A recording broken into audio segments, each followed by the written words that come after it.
So welcome. This is not the maturity model presentation. That is in the other room. This is a proto-Kanban case study that is not IT at all. We call this managing the chaos, which is exactly what was going on in our case study. I'm not sure how this is not working. So I will just click from here. Okay. So my name is Melinda Solomon, and I am the owner of Middlegrass, which is a training consulting company, and I work with NTT Data and the federal government to direct their Agile training program. And I have a bunch of acronyms after my name, but relevant to us today, I am an accredited Kanban trainer for LKU. If you want to tweet me, it's at Middlegrass. And our motto at Middlegrass is that Kanban calms the chaos. And I'm going to try to prove that today a little bit. But I'm going to start with a story that's not my story. This little girl, her name is Kaylee, and Kaylee is my niece. She is a newly minted 7-year-old, and she is in a military family. And so that means that she moves a lot. And she hates moving. And she hates being the new kid at school. And she really hates moving and being the new kid at school in the middle of the school year right before her 7th birthday. She hates that. So me being the best auntie ever, I sent her a birthday present that was a book that taught her how to make friendship bracelets with embroidery floss. And her being a super artistic, crafty kid, she thought that this was great. And I told her, while you're moving, when you feel anxiety, start making these bracelets. Read the book, figure out how to do it, and when you get to your new school, spend a few weeks getting to know the kids, and when you find the kids that are your people, you give them those friendship bracelets. She thought this was brilliant, and so did I. Little did we know. So she did exactly what I told her. She pored over that book and made the most beautiful friendship bracelets. She got to her new school full of anxiety and trepidation, and she met some kids that she connected with. And she gave them these beautiful friendship bracelets, and she felt very proud of herself. And her new friends also liked these friendship bracelets, and they wore them. And she felt even more proud of herself because her friends liked them enough to wear them all the time. And some of her friends' friends said, hey, we kind of like those friendship bracelets. Could you make some for us? And Kaylee was like, oh my God, I could be the popular kid this time. So she made more friendship bracelets. And then the principal came to her and said, hey, Kaylee, I hear about these friendship bracelets that you make. Could you make me a lanyard that could go with my school badge, because we're getting new badge pictures, and I think a lanyard in school colors would be amazing. Oh my gosh, the principal wants her stuff. That's like amazing to her. She's 7. This is incredible. Always getting good with the principal, right? So she goes home and she starts figuring out how she's going to pattern this lanyard, right? She's never made a lanyard before, so she's looking at her mom's lanyard that she wears to her job and tries to figure out how to do this. And so she makes this customized lanyard for her principal. Well, suddenly there are other teachers and other kids who are like, oh, maybe you could make me a necklace, or a bracelet with a charm, or a keychain. And Kaylee, wanting to be the best ever, she says, yes, yes, yes, yes, absolutely. And so now my sister is sending me text messages saying, hey, I'm spending all of my time at the craft store buying embroidery floss. What have you done to my family? And I said, no, this is good for her. She feels like she's getting ingratiated right into her new student body. But the problem is that when you're 7, and sometimes not just when you're 7, sometimes when you're 40 too, you make a lot of commitments and you start to forget the commitments that you made because there's so many of them. And some of them are so casual that you forget to write them down when you're back in a place where you can keep track of them.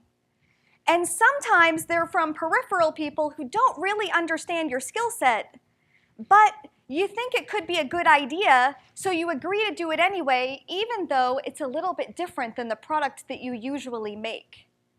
And so now you have commitments to people about products that you don't really know how to make, or services that you're not sure how to provide, and you've even forgotten that you made the commitment in the first place. And you're really focused on the person who talked to you yesterday, and so the person that you talked to 3 weeks ago, you kind of forgot who they are and what you agreed to. And so Kaylee suddenly finds herself in this circumstance where she was on the road to being the popular kid, and now she's the girl with the reputation where she makes promises to her friends that she doesn't actually deliver on. It's hard when you're 7, right? So she called me and she said, "What do I do?" And I said, "I know what you do. You retire." And she said, "What?"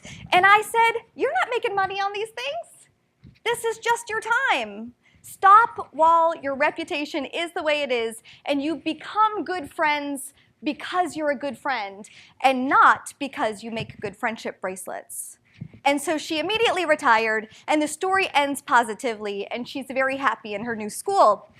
But the rest of us often don't have that luxury. We can't just say, "Wow, we screwed that up. I guess we should just retire." Doesn't really work that way. So let me tell you, when I was talking to Kaylee about her problems, I said, "You know what? This is a classic story of success, actually. This happens all the time, right? We come up with a new service or a product, an idea, and we hope that people like it, right? Kaylee had this idea of friendship bracelets. I had this idea of making a training program, and you all have the idea of making whatever service or product that you deliver, and you want people to be like, "Wow, this is a great thing. Maybe we could offer more types and styles if we could get people just energized about our product or our service." Then the product or service takes off and demand goes haywire, right? Requests come in from everywhere. That's what we all hope for, right? We don't want the phone not ringing. We want the phone ringing and emails coming in and people wanting our stuff. And so as you get better and better at what you do and people get more and more energized by what you offer, suddenly you're spending less time working on your product and services and more time in meetings trying to figure out how are you going to get the materials you need for your product, and how are you going to make sure that you have the facilities that you need for your services. And people want to interview you, and they want to, bring you in for meet and greet meetings and all kinds of things. And so now, on top of managing your product or your service, you also have to manage all of these other commitments that are coming out of the blue. And so your promises are stacking up and you're forgetting things, and now what? This happened to me. So now I'm moving from Kaylee's story into mine, because the apple doesn't fall far from the aunt, apparently. So my story is that I run a federal Agile training program. I'm not here on behalf of the federal government, so I can't tell you on the stage what it is, but if you want to know more about it, you're welcome to talk to me afterwards. And the federal agency that I work for is using agility to serve the American people. And the philosophy at my agency is work small, prove it, and get done, which sounds an awful lot like Kanban. And in 2012, they started to change the way that they made software.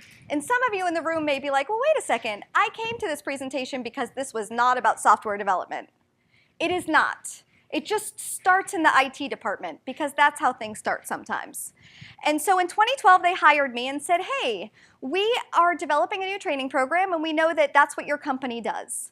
And so we're going to partner you with a subject matter expert, this lovely gentleman named Roland, and we want you to help get the organization ready to accept this new idea about making software. And so the delivery assurance branch within that agency tailored the software engineering lifecycle so that they could move from a waterfall method of doing software development to using various approaches of Agile. And they asked me and my SME to conduct some IT executive training, full class Agile classes, full day. And so it was just the two of us, and so we ran some classes for a small audience. And every student who came received an evaluation form. And the survey results have had direct influence on the evolution of our program, right? So there were like maybe 50 executives, and we taught them, and we said, hey, if you think that this information is useful, then send other people here, but don't require it. Just suggest it to them. And if there's content that you realize that you need that we haven't given you, tell us what it is and we'll make it. And they said, great. And people loved our classes because they were super interactive, and all of them were about learning skills that you could apply immediately back at your office the next day. And so 2 new courses emerged from this. The 2 new courses that we had, one of them was about the business side and how they were supposed to be working with IT, and the other one was about how to do requirements gathering in an Agile environment. And so our courses were not required for anyone, and we thought nobody goes to training unless their boss tells them to, and really they only pay attention if they have to pay attention to be able to get it on their performance evaluation. So we think this will be a maximum two-year engagement, and really probably the last year will just be us hanging around trying to look useful, right? And so we continued to put out coursework, and as people answered our surveys, we made more courses. And all of those courses we made extremely skills-based. And about a year into the program or so, we were starting to get a reputation within our agency of having really useful Agile training. And so a couple other agencies came to our Fed representative and said, hey, we would like some people to come to your training. If you guys have empty seats, could we send some people? And so our Fed was like, well, we're paying for them anyway, so yeah, we might as well fill the class. So yeah, sure, you can send some people over. And those people were like, oh, this training's actually pretty good. Actually, I think that my colleagues should take this training. And so within just a few months, we have more and more agencies that are starting to take advantage of our program. Right? So we're getting increasing requests and increasing commitments. And as these other agencies come to our training, right, oftentimes the people who are coming are sort of like middle management people. And they go back to their executive management group and say, hey, we took this class, and we think that you guys should be talking to this other agency because they're making this Agile thing work. And so then my Fed contacts me and says, hey, can you do a meet and greet with this other agency and do, you know, some sort of dog and pony show about all the great things that we're doing with Agile in the federal space? Sure, I can do that. And then my contracting company is saying, hey, we've got a potential new client, and can you do a dog and pony show over there about these great things that we're doing in the federal government? Yeah, sure, I can do that too. I can do it all, right? Because I'm Kaylee, and I'm making friendship bracelets like crazy. And then I find myself in a circumstance where I have so many commitments. At this point, I have 3 instructors besides myself, but the senior instructor is leaving, right? And I know that I'm already coming into work every day thinking, this program is going gangbusters, but I am certain there is something I'm forgetting, and I don't know what it is. And every day I come into work with a pit in my stomach that even though this program is super successful and we never expected it to now be 5 courses, right, 2 years in, that I actually don't even want to come to work anymore because I'm like, This is on my head, and I don't know what is going to destroy my reputation today. Right? It's true. That's how I was feeling. And so my colleague Nate, who was one of the newer instructors in our program, said, hey, you know, we teach this class called Kanban, and why don't we just do that? And I said, well, I don't understand what you're talking about. That's like an IT thing. And he said, well, it doesn't have to be. And I said, I don't know that that would work. And he said, no, trust me. Let's just try it. And so I said, okay, well, where do we start? I don't even know where to start, right? And he said, all right, well, let's start by just visualizing. So we got a conference room, and we took all of the pieces of paper in his office and mine and our other instructors. We put up all of the computers that we had, and we went through every single email that we had received over the last 6 months. And we put every single request that we had not serviced on a sticky note, and we put them on the wall. We had hundreds of sticky notes. Every text message, every Slack message, everything that came in, we just put it all out there, and then we were like, what is all of this stuff, right? So we got all the commitments, ideas, requests, all of the work in progress up on the wall, and then we thought, do we even know what if this is important? What should we be working on? We don't even know, right? So we figured out that, okay, we had thought in our minds that our primary work was coming from our federal client, because that's what you would anticipate, right?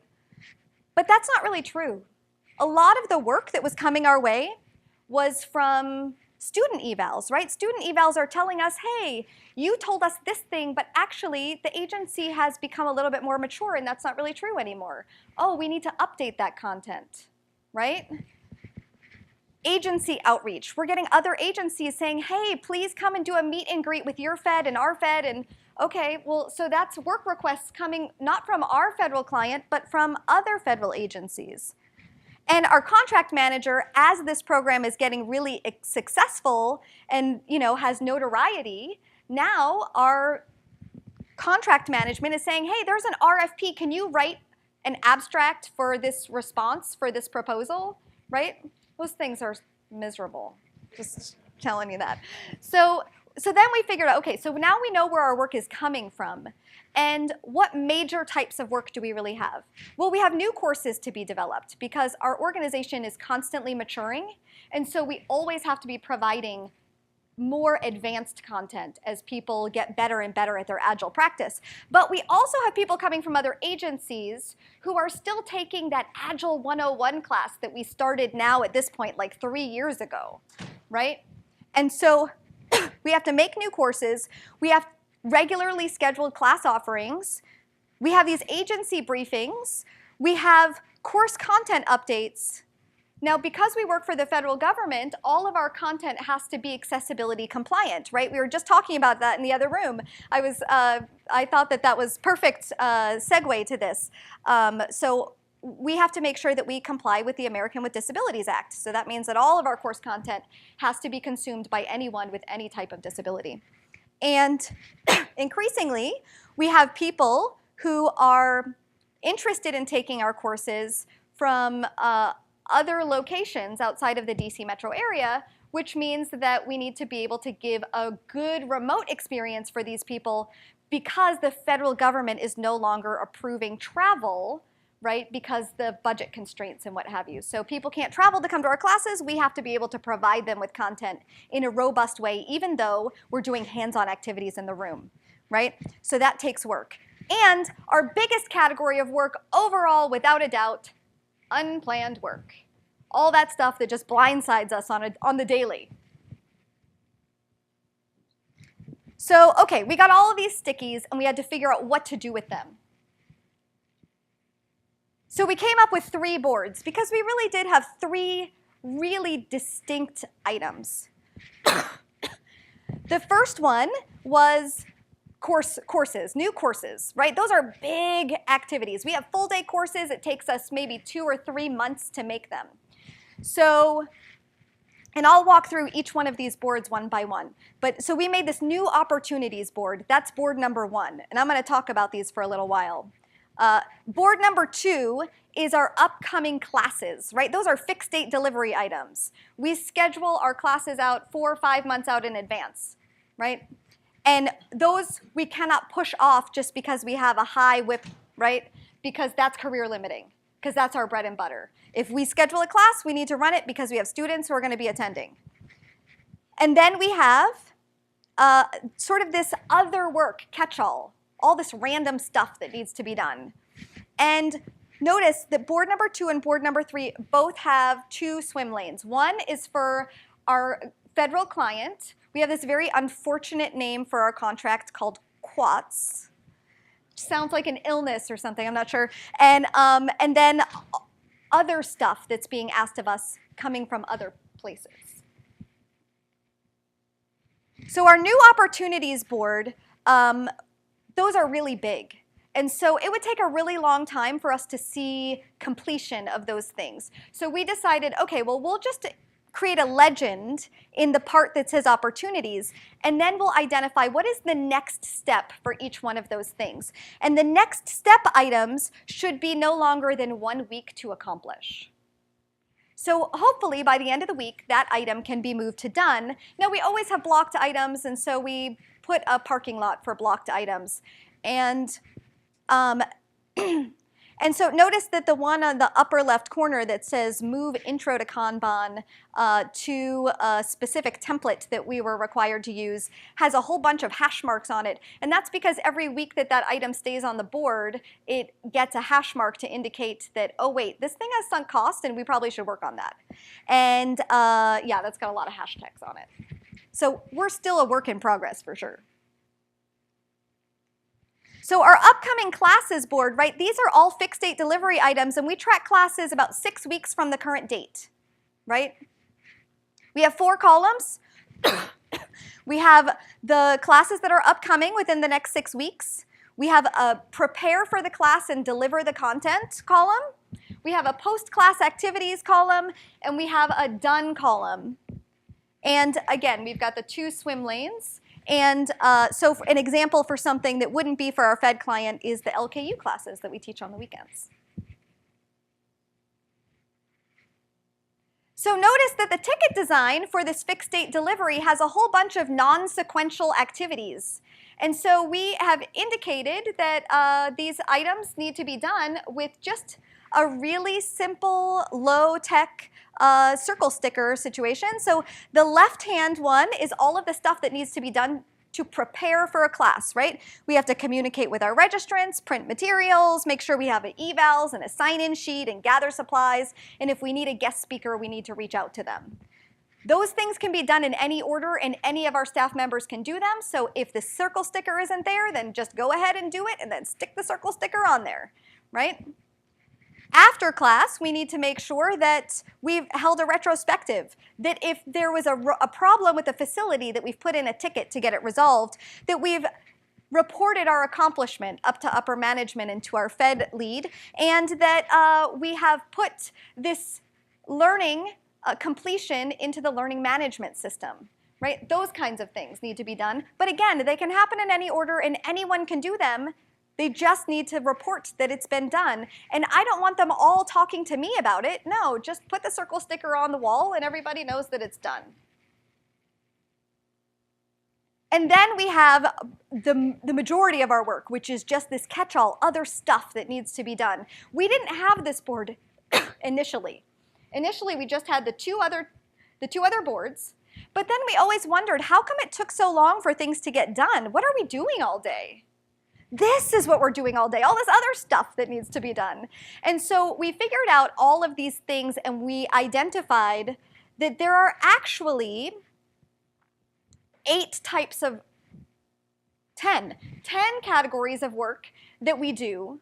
And we couldn't remember all 10, and so we created a legend. And so that left-hand side is the color of the sticky and the legend for that color.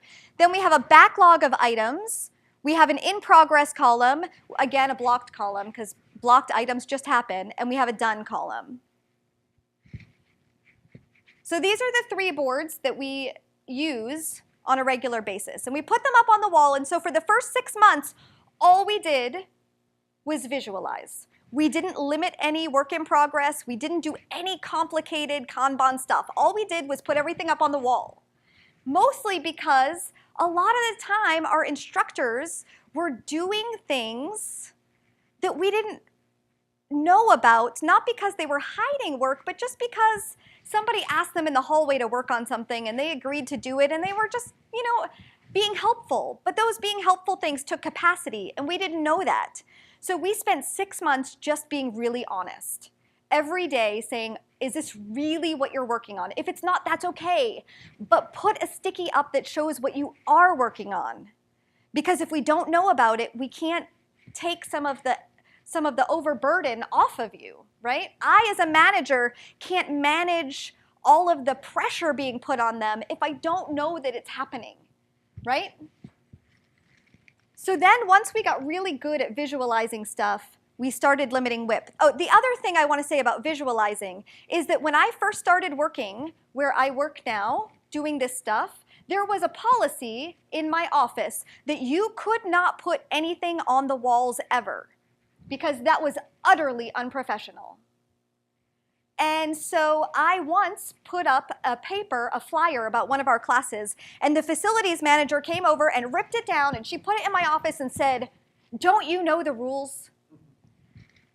And so we started these boards on big pieces of easel paper inside my office because we couldn't actually put things on the wall. But eventually I made the case to my management that this was really effective, and I would roll them up and I would bring them to my manager's office and I would put them on the wall in my manager's office and say, this is what's going on. And he would say, well, this would be really helpful if it was someplace where everyone could see it. And I said, oh, exactly. And so now our office, all of the walls are painted with wink wall paint so that you can actually write with dry erase marker on the walls in the hallways, and there are boards everywhere, right? So culture can change. But don't be surprised if you go into an organization and you're like, oh, let's visualize the work. And their facilities manager is like, not on my walls, you won't, right? But there's always a way that you can get around it. So once we did good visualization, then we started limiting WIP. So we started, because we had 3 boards, we were like, well, how do we limit WIP when we have 3 boards worth of work? So we said, okay, well, let's just start with avatars. So Anne-Marie and I, we are 100% dedicated to training. So we get 5 avatars apiece. Matt and Nate, they're a little over half of their time is dedicated to training, so they get 3 avatars. Brian, Susan, Melissa, David, and Dante, they get 2 avatars. We didn't start out with 9 people, we started out with 3. But because I had data, and we'll get to that, to prove I needed more staff to deliver value, I now have 9. So we let people be as unprofessional as they wanted to be within the constraints of what was in the handbook, of what was approved, right? And so people could give us whatever images that they wanted to represent themselves.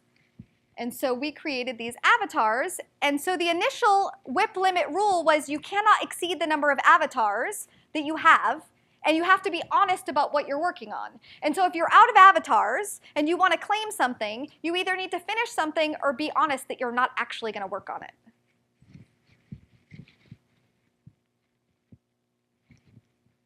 Okay, so over time we decided, okay, well the avatars are good, but actually we're not really working that well. There's all of these fits and starts, and we don't have a nice even flow of work, and there's certain types of work that are just being overlooked because they're not desirable work for the person to do. So we need to try to incentivize this in some way. So initially, board number 1, we decided, okay, we'll do a traditional column WIP.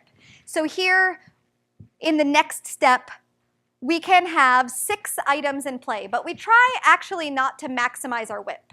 It's really just a limit, right? So we don't want to go over 6, and we have a general understanding that my expectation is that we don't have 2 instructors working on, we don't have 1 instructor working on 2 classes, because courses are long and complicated to make. especially full day classes. So no one can actually work on 2 courses at the same time and have really good quality and get things done. It just doesn't happen.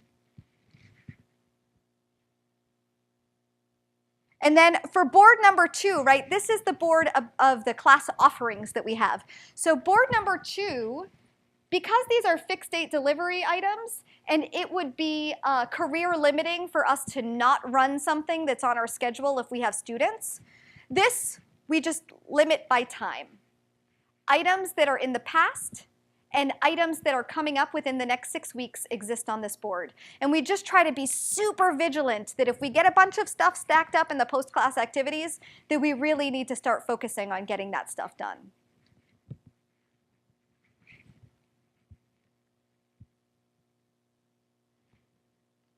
So here you can see 6 weeks. And then our catch-all board, that's all of that other stuff that needs to be done. So this one, we have a WIP limit of 2 items per person. So if you have 5 avatars, you can't claim 5 catch-all things. You can only claim 2 at a time, because the idea is you should be working on resolving those post-class activities or working on new course material, right? So, and if there are really other things in the catch-all board that you really want to do, just finish one of the ones that you've already claimed. So that means that by default, we have a maximum of 18 items that can be in play, but we never really do, right? Because there's nine people and they each get 2 avatars to do. And notice that we also have this monthly status report that's bedazzled, and that's because that sticky note is laminated because it's monthly. So instead of making a new sticky note every time, we just laminated it, and one of my staff members decided to put jewels all over it. So, so that's limiting our work in progress. Okay, so we use lots of different methods for limiting WIP. So there isn't, you don't have to have a board that has column WIP limits along the top that is this perfect pull system. If that's not where you are, don't start there, right? Just figure out how can you limit all of the stuff that's going on at a given time, and whatever policies make sense, use those ones. Once we started really getting comfortable with limiting WIP and being honest about what we're working on, we started to collect measurements. We used a really high-tech method of a library stamp.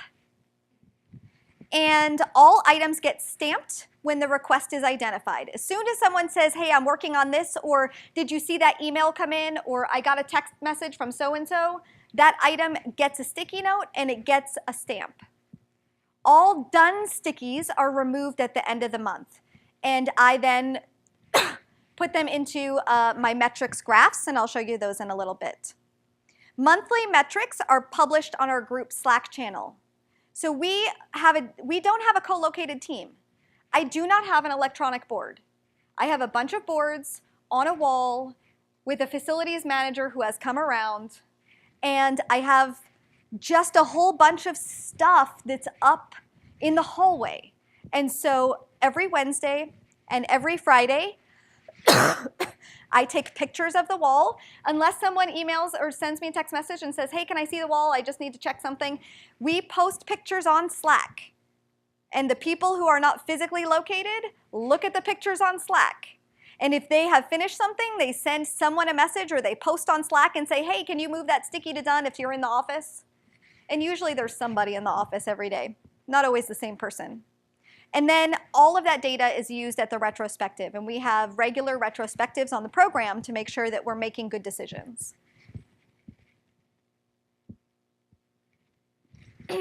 We also publish cumulative flow diagrams. We have 2 of them. This one is for the class delivery board.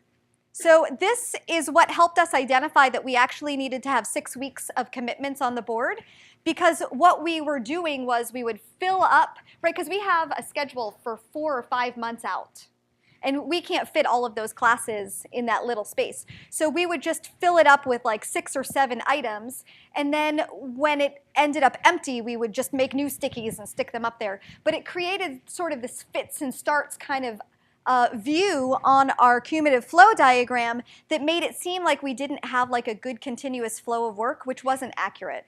So that's when we made the policy about 6 weeks of commitments on the board. So every Friday we look at the calendar, what's in the next week, and add those items.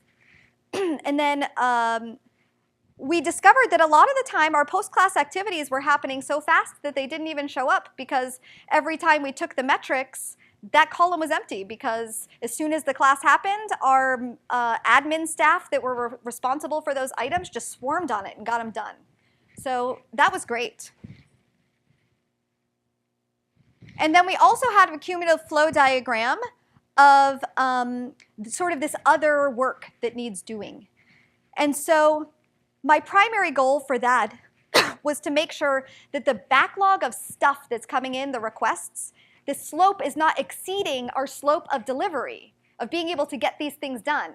And I will tell you that almost always the slope of the backlog is higher than the slope of the delivery. And so that means that we need to take a look at those items with the oldest library stamps and put them in the trash.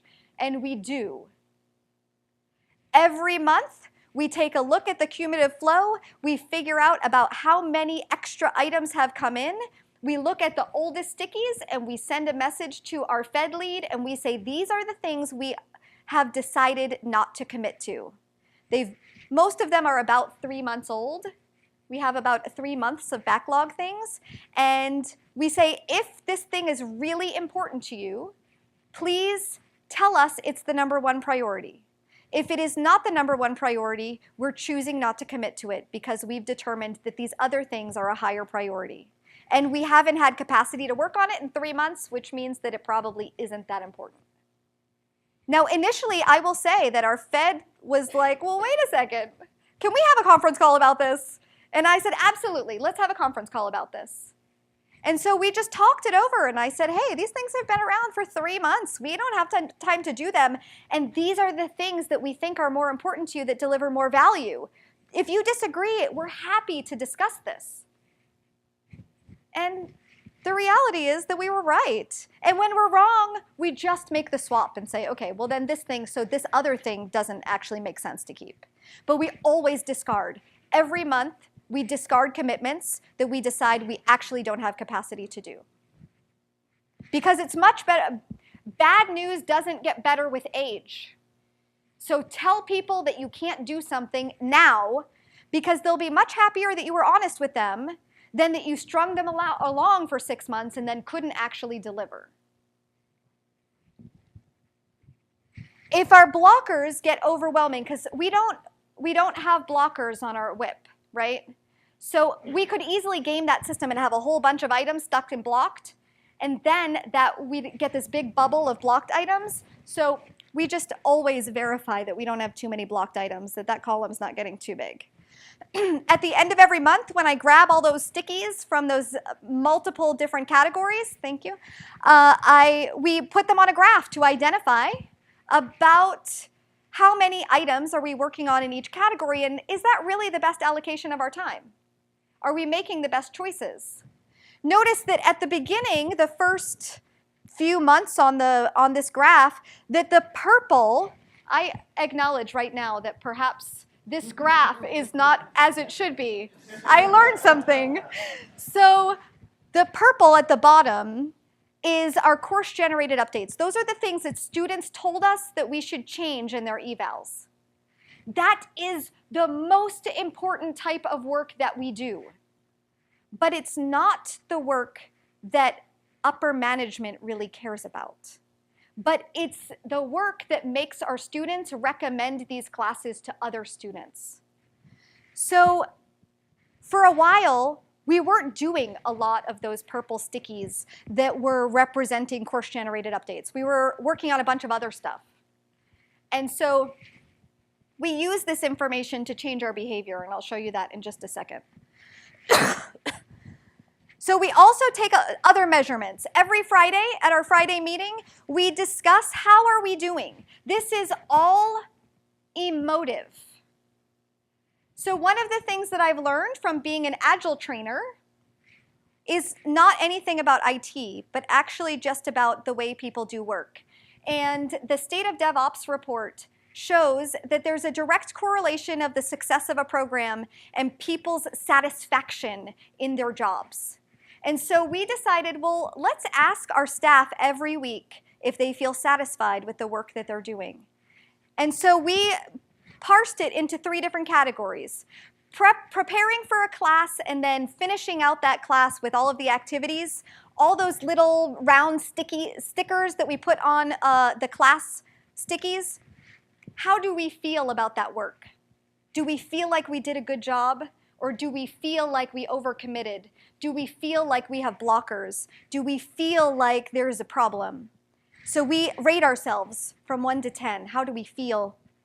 Delivery. Hey, instructors, did you feel a good energy coming from your crowd? Or did you feel like maybe they were there as prisoners because their management required them to go?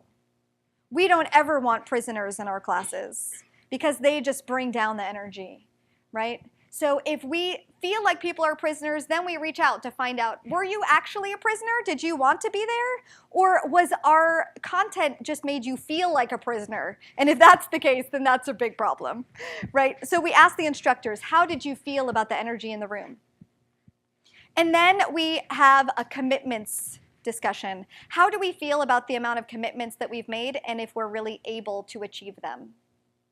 Now, I will tell you that the whole reason we started this whole Kanban visualizing work thing is because Kaylee and I are related, and we are the same person practically, which is why our commitments still struggles, because we still want to say yes, even though we don't always have the capacity to do so.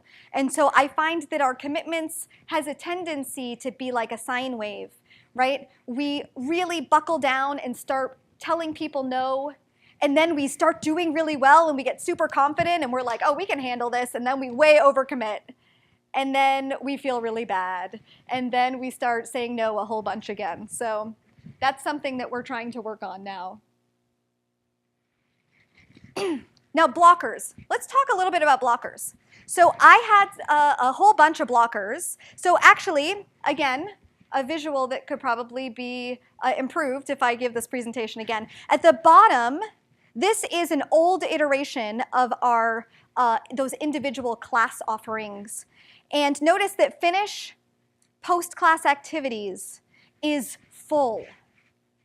And that's because there was a blocker outside of our control. And I find that a lot of people have questions about, okay, well, what do you do when you have blockers? It would be career limiting for us to say, well, we're not running any classes anymore because we've got this blocker, right?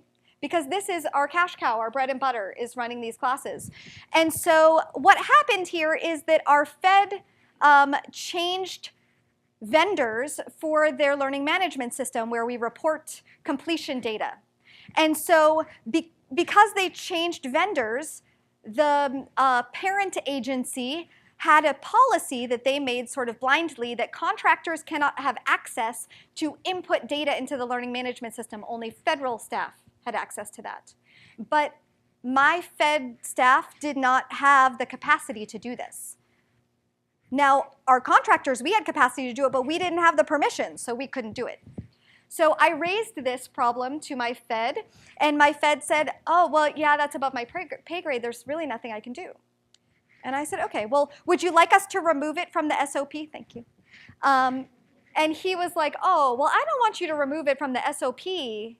And I said, okay, well, I tell you what, we'll just monitor the situation. So we kept the stickies there. And every week I would send an email to my Fed and I would say, hey, it's been 2 weeks since we haven't had access to the new learning management system. And now there's about 35 people who have completed training. And they probably want to be able to report that when they have a performance evaluation so that they can get promoted. But right now they have no evidence of that. And it's about 200 days until that happens. So I'm just letting you know. And that's a risk And you can decide what to do with that. And then the next week, hey, how are you doing? I've got about 40 staff members who have taken training and don't have a completion status in their learning management system, and now we're 7 days closer than we were last week to their performance evaluation. Hey, now I've got 270 people who have taken training, and it's about 150 days until their performance evaluation, just letting you know that there's a risk here. At no time was I like, what is wrong with you people? No, I just said, this is a risk. And if you want to decide that this risk doesn't matter to you, I'll stop tracking this data. I will tell you that there became a threshold where there were so many students who had taken training and it was so close to their performance evaluation that suddenly conversations happened above my pay grade, their pay grade, everyone's pay grade, and now the policy is changed because we have a waiver. So now we have access to the learning management system and everyone gets their completion status within hours of them taking class. So if you think that the blocker is outside of your control, you may be wrong. Use your data to your advantage. Staffing. When I started with this visualization, I had 3 staff members, and then our most senior staff member left. I had 2 staff members, and there was a whole lot of value that was being left on the table. And I had these rolls of my boards, right, because I couldn't actually put them on the wall, and I would bring them to my manager's office, and I would put them up, and I would say, these are all the things that we can't do right now because we're at our maximum WIP limit. And thank you. And so that compelled the organization to decide that actually it was worth the sunk cost in hiring more people so that we could get more value. So once we started getting all of this data and visualizing and limiting our work, right, then we started to really start managing capacity. We had unplanned activities that happened all of the time. And so we stopped scheduling so many classes. We used to schedule 2 classes a week, every week. And then inevitably, every single month, we'd have a couple activities that showed up unexpectedly, right? A class that we need to do for some prospective client, a class that we have to do for some other federal agency that had been agreed upon by our Fed lead without talking to us. And so we stopped scheduling that many classes, and now we really only schedule about 1 a week, but we reserve an extra room so that if something happens, we have the facilities where we can immediately jump on that opportunity. So then we seem like we're being much more responsive than we were before. The other thing is that here you'll see that we also started on the first Tuesday of every month, we now have a purple sticky swarm. Every Tuesday, the first Tuesday of every month, we reserve for that work that's the most important that nobody wants to do. And we say, nope, we're going to roll up our sleeves and everyone's going to do something. So we are guaranteed to get 9 purple stickies because we have 9 staff members, hopefully to done by the end of the day, ideally, but hopefully by the end of the month.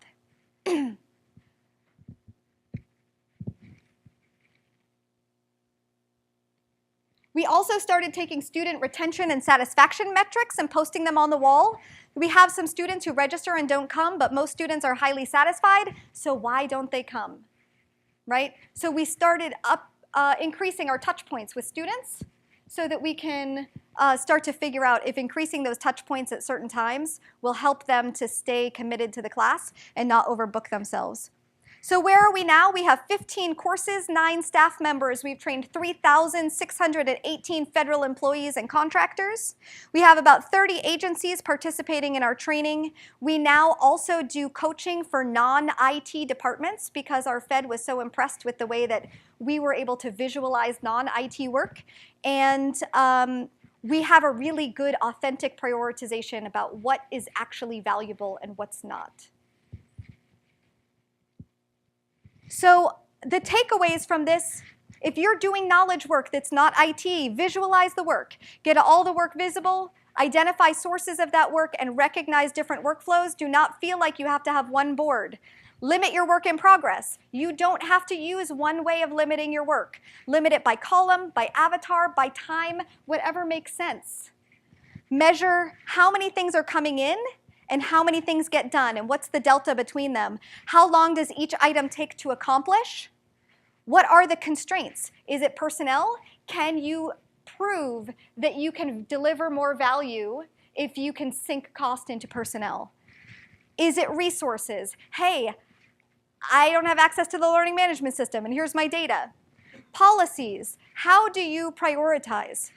How often do you suggest that someone else does the work? We do that a lot now because we get lots of requests because we're sort of the go-to department in the federal government for Agile training, but we can't do it all. So if you want Jira training, that's not what we do. So we can send someone to Jira training somewhere else, right? There's another department that will do that for you. And we don't start things unless we feel confident that we can finish and we feel really comfortable saying, I'm sorry, we can't do that. So my parting thought is try not to be Kaylee. You have really good intentions, but then you end up with a sullied reputation despite all of your best efforts, right? So, and that's my gorgeous son, and I couldn't help but put them together. So if you want to know more about the training program that I run in the federal government, you're welcome to contact me at Melinda at Middlegrass. Our courses are open to all federal employees and all government contractors if you can get your government contract leads approval. And we welcome your attendance. Thank you so much for your time.